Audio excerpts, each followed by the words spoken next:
Hey, what's up? I'm Alex. I'm Jack. We are one half of All Time Low, and you're watching Phase Magazine.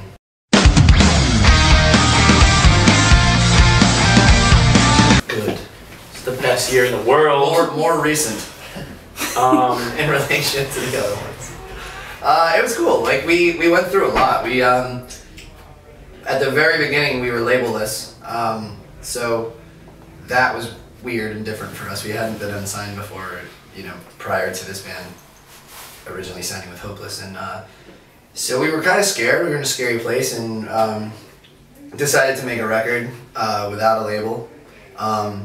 So that was kind of like March, April, May, and then we finished it and then re-signed with Hopeless after talking to a lot of labels and sort of realizing that they were the best place for us. And then we spent the rest of the year touring, as we do. The main thing, that like the driving force behind this band is us being on the road, and so yeah, we hopped right on Warped Tour and pretty much toured throughout the year. Short answer, pretty awesome. But yeah, it was good. It was a good year.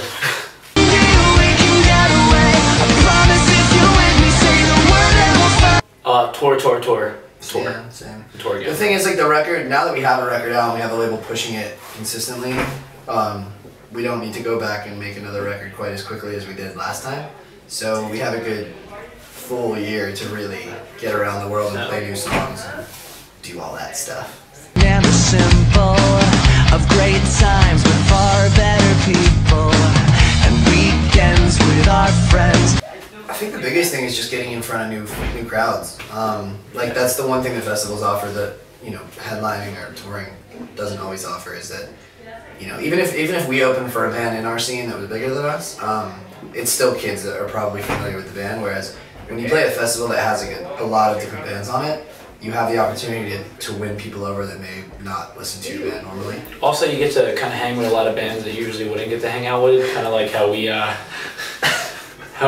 tour. We got to like hang out with the Gaslight Anthem dudes, and like we wouldn't really ever got to meet them without the festivals. Yeah, same with like Jimmy Buffett.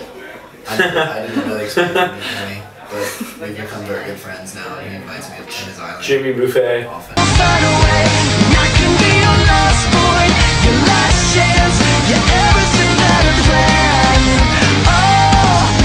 Yeah, the video chat thing always sucks for us. We always Just crashes. They always get planned badly while we're on the road and while our internet connections are not good, and so they end up tanking. We get like a bunch of people in there, and then the server crashes, and it's just dumb. So I tweet a lot of people back. It's funny to just say whatever you want to them and see how they react. the fun thing with Twitter, yeah, is that it's like there's a sort of anonymity there where you can like there's a slight wall and there's things you can get away with that you couldn't get away with saying to someone's face. Yeah. So yeah, like you can, if a fan tweets something ridiculous at you, you can be equally as ridiculous, if not more ridiculous. Some dude just tweeted me and said, "Let's rape," and I was like, "Yeah, Totally. let's do it." RT that. RT rape. Rape that. RT.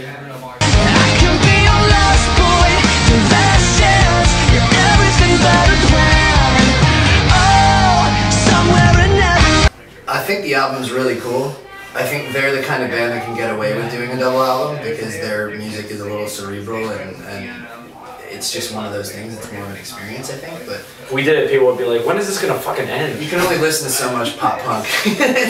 No, I don't know. It's just I don't think our music lends itself to doing double albums, and especially not to knock what they did, but I think in this day and age, double records is going the wrong way.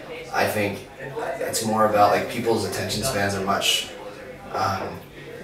more confined these days, and everybody wants immediate satisfaction. So I think it's better to even release like EPs, but with shorter amounts of time between them, things like that. So no, the straight like the answer is no. Fuck that. Tell me how you feel over. In 2 weeks. We will be doing an Australian tour. Yeah, 2 weeks. Yeah, we're doing unbelievable. We're doing Soundwave Festival in a couple weeks, and we're doing a bunch of Sidewave shows. Great that you asked that question. I just want to put this out there to everyone. Please look at our tour dates. People, this happens more than you think. It happens so often where I get like all capital letters. Like I imagine someone screaming at me to my face, being like, "Why don't you ever fucking play here, and I'm like, we're going there tomorrow. It's just, it happens a lot. Like last year when we played Manchester, we just played this venue, and the next day Sandra tweeted me like, "You guys never fucking come to Manchester," and I was just like, I just tweeted her back and like linked her to this website. Yeah. She's like, "Oh, I missed it by a day." Here's a picture. Here's a picture of our show in Manchester yesterday. Yeah, it's pretty funny. I'm crazy, don't you see what you do to me? I wanna be a lost boy, your last chance, a better. Oh, you slap him in the dick. Correct. Simple as that. What was that? That is true. The amount of people in the industry that we slapped in the dick. Jimmy Iovine was like, "You're never gonna make it, kid." No. Right in the dick. Right in the dick. How dare you, sir? Now give me some headphones.